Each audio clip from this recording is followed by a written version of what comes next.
Best-selling textbook, economics textbook in the country is by N. Gregory Mankiw, based on these 10 principles of economics. And here they are. I'm not going to read them for you. Just take my word for it that you need a PhD in economics to understand these. Fortunately, I have one, and I have taken it upon myself to translate these principles for the uninitiated. Let's begin by separating them into the first 7 principles, which are microeconomics, and the last 3, which are macroeconomics. The difference, of course, being that microeconomists are people who are wrong about specific things, and macroeconomists are wrong about things in general. The macroeconomic principles all have the exact same translation, namely blah, blah, blah. As proof, I should only remind you that macroeconomists have successfully predicted 9 out of the last 5 recessions.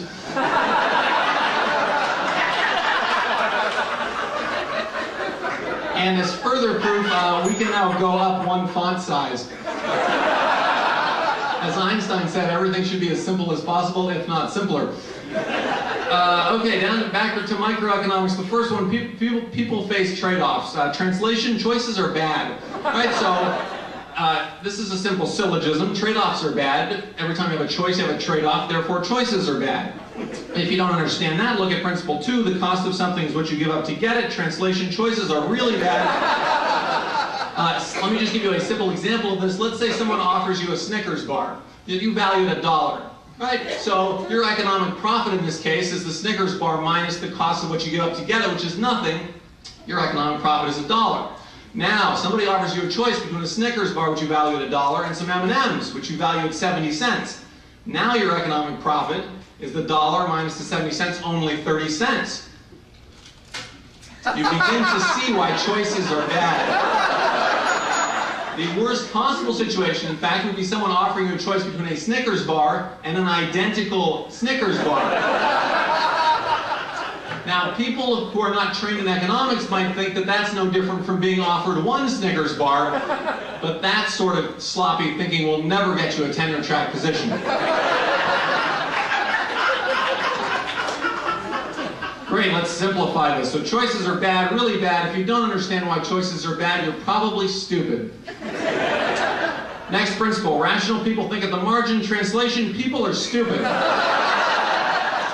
Now, it is immediately obvious to the most casual observer with the meanest intelligence that people do not think at the margin. Nobody goes to a grocery store and says, I'm going to buy an orange, I'm going to buy another orange, I'm going to buy another orange. But if people don't think at the margin, and if, as Mankiw says, rational people do think at the margin, we are led to a most unhappy conclusion. People are not rational. People, in other words, are stupid. But don't fear for the fate of humanity yet. Take a look at the next principle. People respond to incentives. Now, the dictionary says that incentive is a noun that means something that influences to action, synonym motive. So what Mankiw is saying here is that people are motivated by motives, or that they are influenced to action by things that influence them to action. Now, you may think this is a bit like saying that tautologies are tautological, right? I mean, people would have to be pretty stupid to be unmotivated by motives, or to be influenced to inaction by things that influence them to action, right? But remember principle 3, people are stupid. Hence the need for principle 4 to convince us that people aren't that stupid. Great, so simplifying again, let's move on to free trade, our favorite topic. Principle 5, trade can make everyone better off. Translation, trade can make everyone worse off. I have a proof that will blow your mind of this fact. Here we go. Compare the following 2 statements. One is trade can make everyone better off. The other is trade will make everyone better off. If you had to choose between those, it's no contest, right? Claim number 2 is better. But Mankiw uses claim number 1. And there's only one explanation. Claim number 2 has to be wrong. In other words, trade can make some people worse off, and it's just a hop, skip, and a jump from there to trade can make everyone worse off. Some people apparently didn't like this deconstructive proof or destructive proof. They wanted a constructive proof, so I added this footnote. There are the details. Now notice the final two here, governments are stupid, governments aren't that stupid, follow immediately from principle 5 in its translation. If trade can make everyone better off, what the heck do we need government for? But if trade can make everyone worse off, we better have a government around to stop people from trading. Here are the principles of economics translated. Thank you for your time.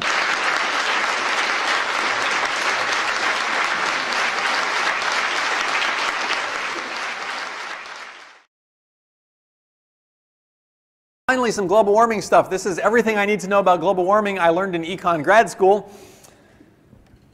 So there actually is a fair amount of economics you can learn in grad school. For instance, William Nordhaus at Yale has a model called the Dynamic Integrated Model of Climate and the Economy, or the DICE model for short. A few years ago, he came up with a regional version of this called the RICE model. I think for obvious reasons, there is no local version of this model.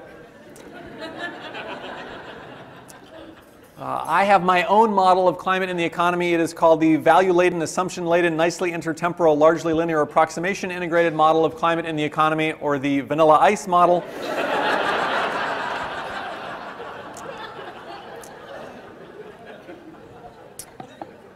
The vanilla ice model has three components. It's got some empirics, some theory, and some policy. Let's start with the empirics. So the evidence of climate change is everywhere. Here's earlier snowmelt in Hubbard Brook in New Hampshire. The downward slope of these lines here indicate that as we go through the 20th century, the spring snowmelt is starting earlier every year. You see a similar pattern with bird migrations in Oxfordshire in the UK, where again the downward slope indicates that bird migrations are happening earlier every year. I often give this talk to economists who don't care about snowmelt or birds, and so I tell them that you can see a similar trend in something that they do care about, which is the start of the Christmas shopping season.